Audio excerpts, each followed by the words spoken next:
Hello friends, I am Arpit and I am here with today's analysis. Today is 4th of November and we are going to deal with three very important topics which are in news. The first topic is rising road fatalities in India. Now there was a report by Ministry of Road Transport and Highways which revealed that the road accidents in India are around 4,61,000, which is higher than the pre-COVID levels, that is in 2019. Actually, during the COVID years, the accidents came down, but now again they are back and more than that. Coincidentally, India happens to be a country where the maximum number of fatalities happen with or happen due to road accidents. So, all these things we'll cover over here. Then, next is CAR T cell therapy. Now, India has developed its own indigenous CAR T cell therapy. CAR stands for chimeric antigen receptor. It is a gene. T stands for T cell. T cell is kind of a white blood cell. Now, this is infused in the patient's body to fight cancer. Now, this could be another, I would say, way of treating cancers apart from chemotherapy and all. And according to reports, it is proven, or it is I would say suggested that it is more, I would say, effective than chemotherapy, this CAR T cell therapy. So the details of it we'll see. And the third topic is very important, that is the national logistics policy. This national logistics policy was launched way back in 2022 September. It has completed 1 year into existence. How it is going, what is the policy, what are the aims of the policy, we'll see. How it is going to be implemented, what are the digital platforms with respect to it which we have started, how it is going, how it is performing and all, we'll see in this particular topic. So let's get started with the first topic. The rising road fatalities in India. As the road networks in India are increasing, so is the fatalities and the number of accidents happening on those roads. Very recently, the Regional Rail Transport System or Transit System RRTS first phase was inaugurated. And the minister was saying that this is going to reduce road fatalities because people will travel through this transit system more and more. Yes, but as the population is increasing, we need to take care of these kind of mishaps. It is, a big loss not only to the family but to the entire country if anyone dies in a road accident. This report suggests that, the road accidents in India are 4,61,000 in 2022, which is higher than the pre-pandemic levels. That is, in 2019, there were around 4,56,000 accidents. During the COVID years, since the lockdown and all were there, the road fatalities and accidents came down. But now we are back and more than before. However, as we progress, there was this global ministerial conference on road safety in 2020, where all the countries in the world, they kept a target to reduce road accidents and fatalities by 50% by the year 2030. Now there, we pledged that we want to reduce these accidents, but here we can see that the accidents are rising. The Minister of Road Transport and Highways, Mr. Nitin Gadkari himself, has accepted this, that this is one place where we are lacking and we are doing a lot of efforts to curb these. Coincidentally, the deaths in this report by Ministry of Road Transport and Highways, maximum deaths are due to overspeeding. More than 70% of the deaths are due to overspeeding. So it is we the people who are at fault. We the people who are not abiding by the laws, the rules. And it is costing us our lives. So let us get into the details of this news piece and we'll understand it better. A recent report by Ministry of Road Transport and Highways has flagged rising fatalities in road accidents in India. Now, this report was by Ministry of Road Transport and Highways. Okay. Key finding: India's infamous graph of road accidents and fatalities. India is the country in which the highest number of people dies. The road fatalities are the highest in any year. This is something which is, I would say, which should not be there. Okay. And has now not just caught up with but also breached the pre-pandemic level. As I said that, last year 4,61,000 road accidents. Pre-pandemic 2019, 4,56,000 road accidents. Data revealed that over 1,68,000 people were killed out of these 4,61,000 who were going under accidents. An increase of around 10% over the previous year and around 10,000 more than 2019. So in 2019, around 1,58,000 people were killed.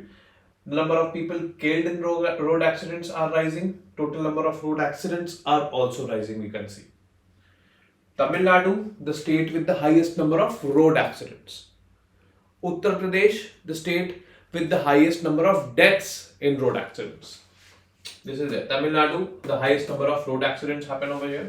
Whereas number of persons killed in road accidents was once again the highest in Uttar Pradesh in the year 2022. Now, this data is over the years and this is NCRB data. But this data which we are studying over here is the data released by Ministry of Road Transport and Highways. There might be some mismatches in the data. But yes, if you see the broader picture, they will reveal the same trend. Okay, so just to give you a glimpse that what has been our, I would say the trend of road accidents through the years 2017 till 21, you can see 4,45,000, 45, 37, 3,54,000 COVID year, then again started rising 4,03,000. Deaths, this is the trend. National highway accidents, deaths in national highway accidents, death per 100 kilometers. So this is, I would say, a factual table in which it will clear or give you a holistic picture that what has happened over the years, what has been the trend over the years. Now, causes found in this report, which has been released by the ministry. Overspeeding is responsible for 72.3% of all accidents. Over 2/3 of all deaths and injuries.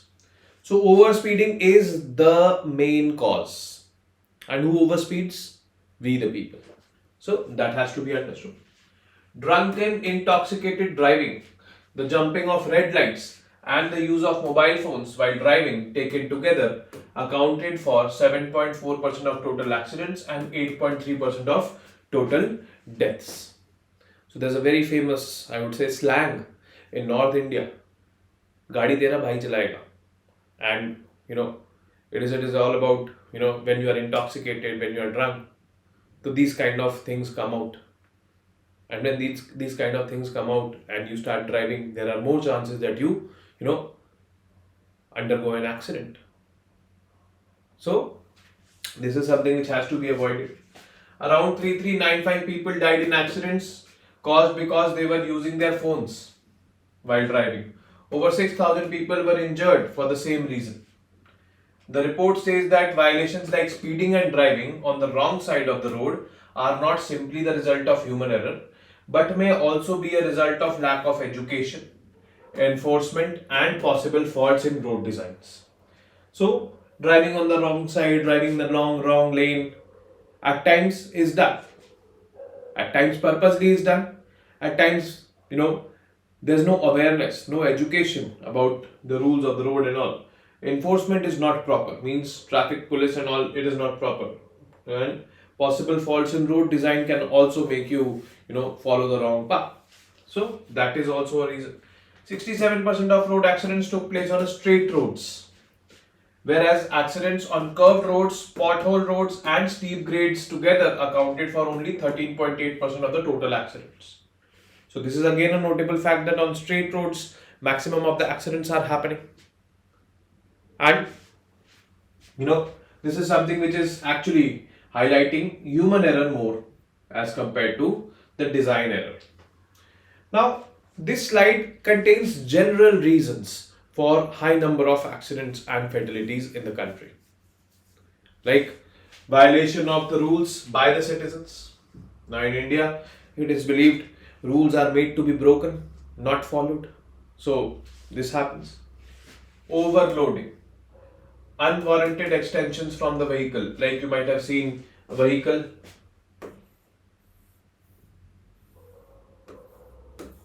but iron bars coming out of it like this. This is basically unwarranted extensions. Drink and drive, already covered. Overspeeding, the biggest cause, because the maximum accidents and fatalities are happening due to this. Design flaws in road construction, this is also there. Now I was reading an article, I think last year it was, and there's a road named Golf Course Road in Gurgaon. That golf course road, if you see, it is a beautiful urban road, with good skyscrapers on both the sides and underpasses coming and going like this. But that golf course road has experienced a lot of fatalities and accidents in just only last 1.5 to 2 years. Why? Because the design is faulty. Because when you're coming out of the underpass, and you have to exit the lane, there are people who are entering the lane from the same side, from the same exit. So that is basically causing a lot of accidents. That is a fault in road design, and NHAI has actually found it. Vehicles not able to pass the safety test oftenly. This is the lack of awareness with respect to road safety among the citizens, especially the rural population. So this is another reason. These are the general reasons which are responsible for, I would say, fatalities and number of accidents. This particular factor, not able to pass the safety test oftenly, is not responsible for accidents per se, but yes, after accidents, fatalities. If the vehicles are not safe, in, I would say, minor or above minor accidents, people tend to die. Now, road safety targets. We have to reduce it by 50%, reducing road accident deaths by 50% by the year 2030. But here in case of India, the deaths are rising, we can see. 1,68,000, which is 10,000 more than 2019, 10% more than last year. This target was set in the 3rd Global Ministerial Conference on Road Safety, which was held in Stockholm in the year 2020. By 2030, all countries should have national laws to restrict or prohibit use of mobile phones while driving, because this is also one of the main reasons.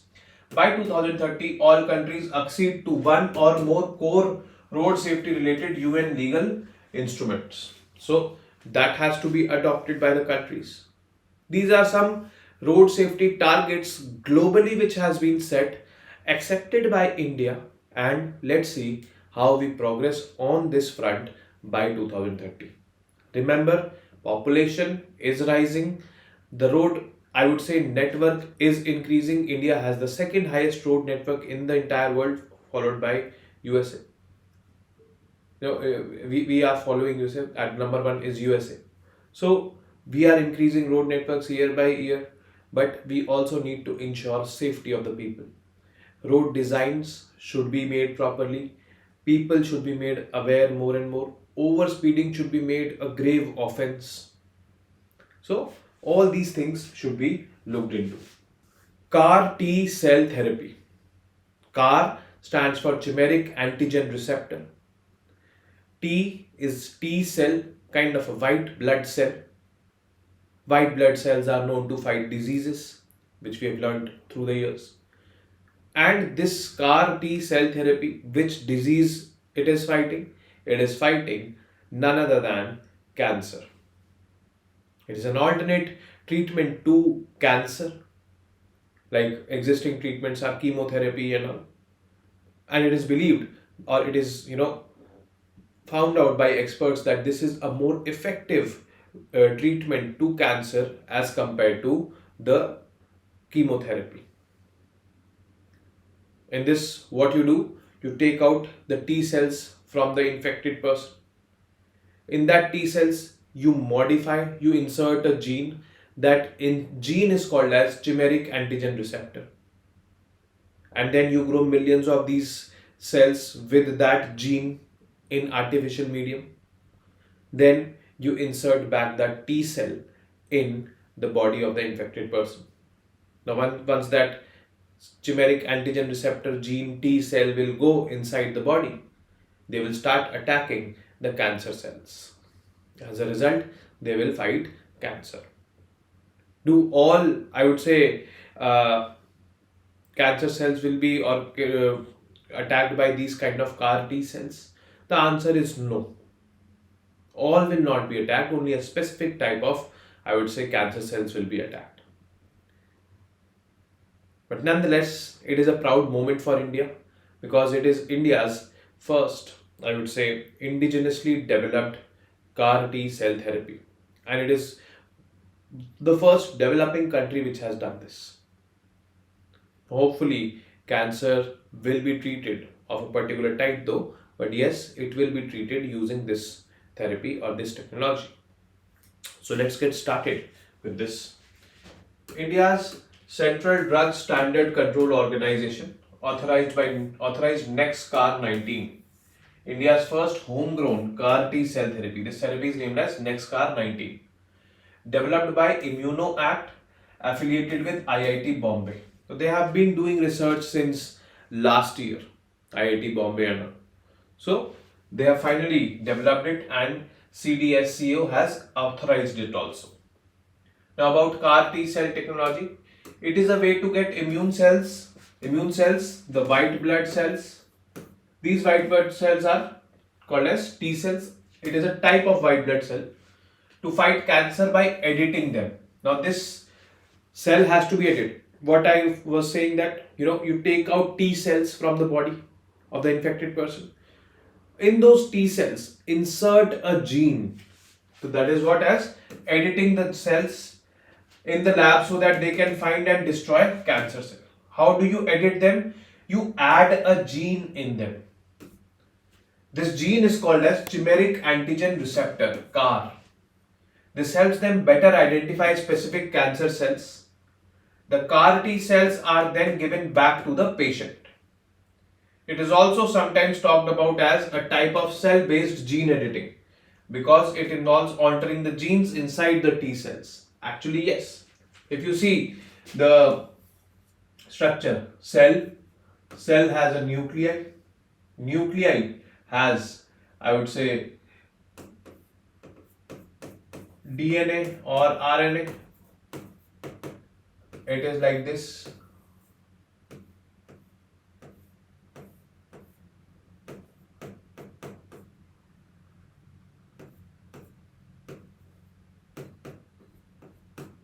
These are called as genes. Inside the RNA are the genes or DNA are the genes.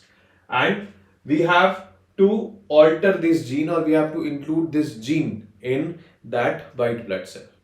The gene editing technology we've already developed. This is the procedure in this image we can see. This is the hand of an infected person having cancer. From his blood, we take out T cells. T cells taken out, make CAR T cells in the lab. Means we insert the gene.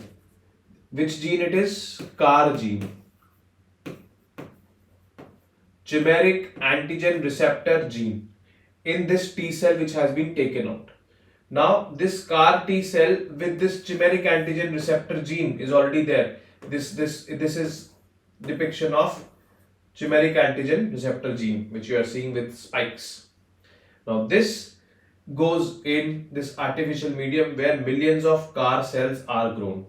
Millions of CAR cells with this chimeric antigen receptor gene, they are grown.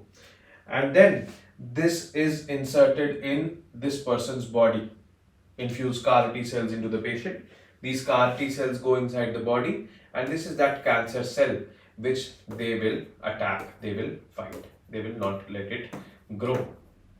So this is how cancer is going to be treated with an alternate way. Significance: this therapy is more curative than chemotherapy and designed for non-responsive cancer patients. NextCAR 19 specifically targets cancer cells with CD19 protein. Only these kind of cancer cells will be targeted. India became one of the first developing nations with its indigenous CAR T and gene therapy platform. Therapy is primarily for B-cell lymphoma patients who haven't responded to the treatment which they have been getting. Will it be expensive? Will it be affordable? So that is a question which will be addressed with time. But the government will make necessary interventions if this therapy or if this kind of technology is effective. Then definitely government will make interventions for this particular technology to be affordable, so that poorest of the poor can also treat diseases like cancer earlier, which that person could not think of doing that. So this is something which can be a breakthrough, and another, I would say, example of scientific innovations and achievements by our country. The National Logistics Policy 2022 was launched in September 2022 with the aim of reducing the logistics cost. The logistics cost in our country is around 13 to 14%. Means if I'm buying a product worth 100 rupees, then 13 to 14 rupees in that 100 rupees is logistics cost, which in itself is very high. However, if I compare the logistics cost in developed countries, it is in single digits. It is somewhere around 8%. The National Logistics Policy 2022 aims to bring down that high cost of logistics in India to single digits. That is around 8% by 2030. This was the aim of National Logistics Policy. But what is logistics actually? Logistics is basically the act of planning and executing transportation and storage of goods which are manufactured inside or which are manufactured in your country. Nowadays there have been devised different types of logistics. Forward logistics, which is going from the manufacturer to the markets. Reverse logistics, which is coming from the customer back to the factory. Let's suppose defective products, or in this age of e-commerce, we buy products and we return them if we don't like them. So that if when we are returning, that is called as reverse logistics. All is covered in this National Logistics Policy. And government has been developing various digital platforms. Government wants to promote multimodal logistics. Means if you are sending an item from Delhi to, let's suppose, Chennai, so it can go by air till Bangalore. From there it can go by train. That connectivity should be there. That logistics partner should know that acha, Bangalore, and from there by train. That can be the cheapest mode to reach Chennai from Delhi, and even if the coordination and all is good, that can also be the most efficient way of reaching there. So that is what this National Logistics Policy aims at. Let us get into the details of this.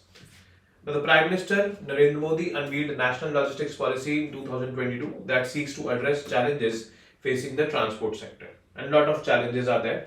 The first and the biggest challenge is that high cost of transportation, 13 to 14%, and we have to bring it to a single digit. NLP actually was proposed in Budget 2020 and unveiled by the Prime Minister on Saturday. That was a Saturday in September 2022. It looks to ensure first last mile connectivity at a faster pace, framework to set up multimodal logistics parks in key markets. Interministerial collaboration will push ease of doing business. Interministerial means Ministry of Road Transport Highways, Ministry of Railways, Ministry of Civil Aviation, Ministry of Commerce, Industries and all. Because all these ministries are stakeholders over here.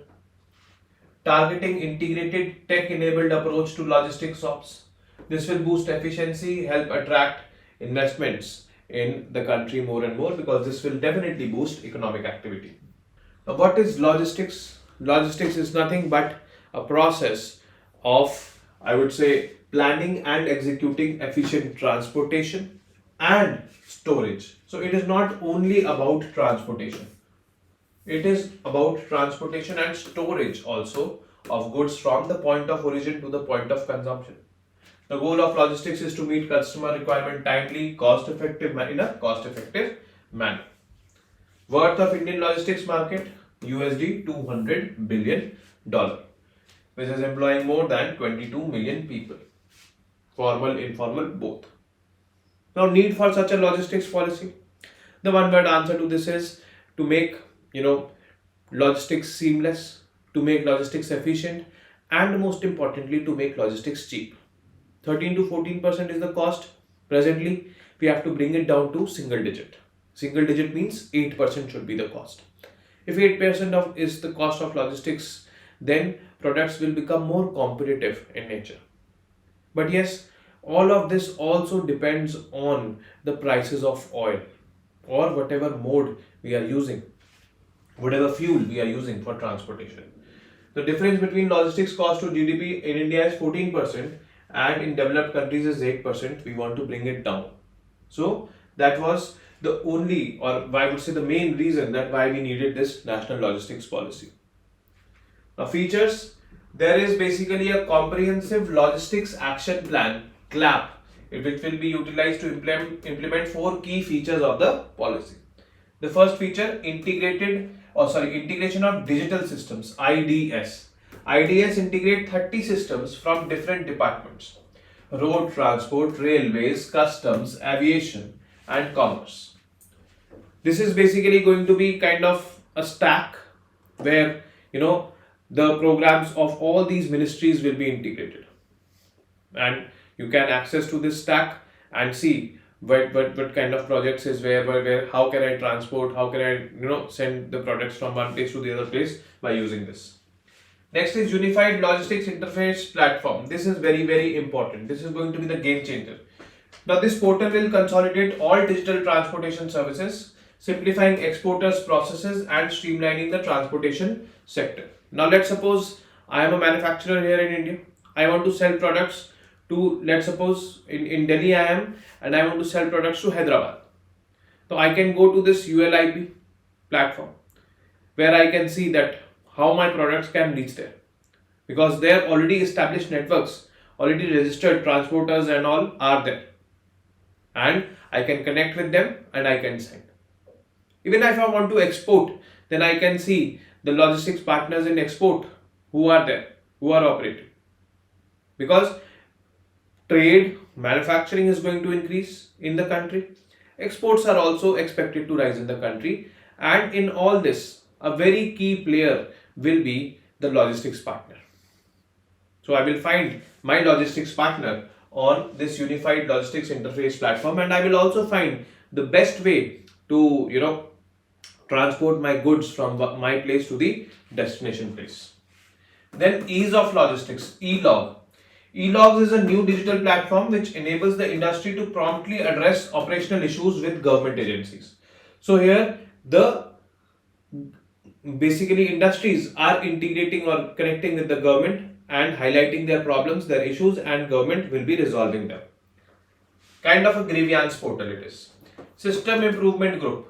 Regularly monitor all logistics related projects and address any obstacles they may present.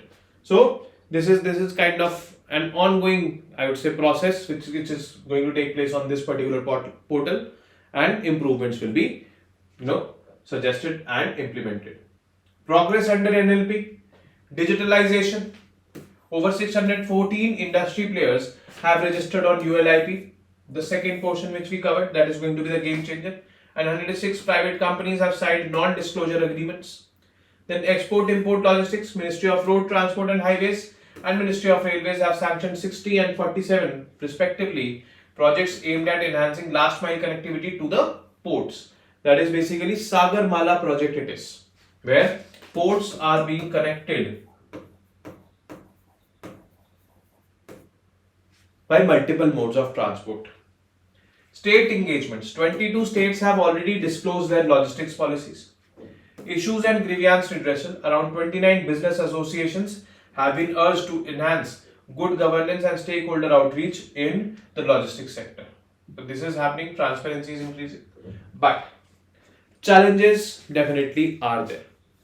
The first challenge is segregated and decluttered sector. It is very segregated, means we don't know. Well, I'm sending the goods and I want to send it to Hyderabad.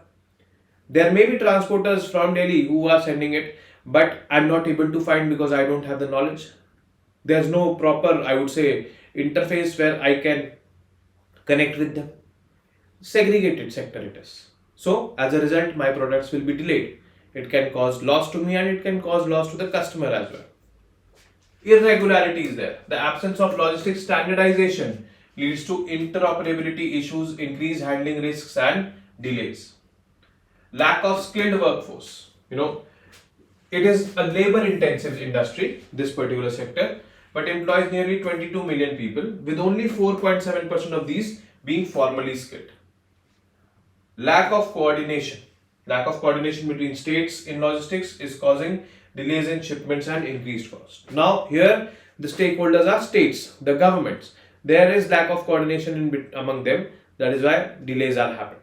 Because see, when these commercial vehicles, they enter from one state to the other state, they have to pay taxes and all these are there. So that is causing unnecessary delays. There is lack of integration. Then there is a digital divide. Now, even if we are creating digital platforms under this national logistics policy, but how many of them will be using it? It is a big question. Will the drivers also be using it? Or I would say the transporters who generally depend on conventional ways, will they be using it? So that is a big question. And lack of connectivity. There are currently, limited alternatives for first and last mile connectivity which are being developed. Now this infrastructure creation has to be there. And infrastructure creation in our country is happening through the Gati Shakti Yojana. So that has to be expedited. Actually, Gati Shakti is for streamlining and expediting infrastructure projects in the country. So this is all about the national logistics policy. What is the target? What is the aim? What has been done? What has been achieved? And what are the challenges in this policy? And now, today's topics are over, but a correction from yesterday's topic. I said that there are only 5 cities in the UCCN list, UNESCO's Creative Cities Network. 5 cities: Kozhikode, Gwalior. Then we have Varanasi. We talked about Chennai and Kashmir. Actually, there are 3 more cities. The total 8 cities will be there: Mumbai, Hyderabad, and Jaipur. These 3 cities are also there. The total 8 cities are there in that network. So now this is it for today. I will be meeting you tomorrow with more such types of news pieces.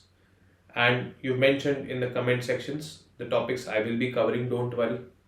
If you want me to cover other topics, you can also mention in the comment section. And till then, you guys know very well what to do. Keep studying, keep reading, keep writing, and most importantly, keep revising. Namaste. Jai Hind.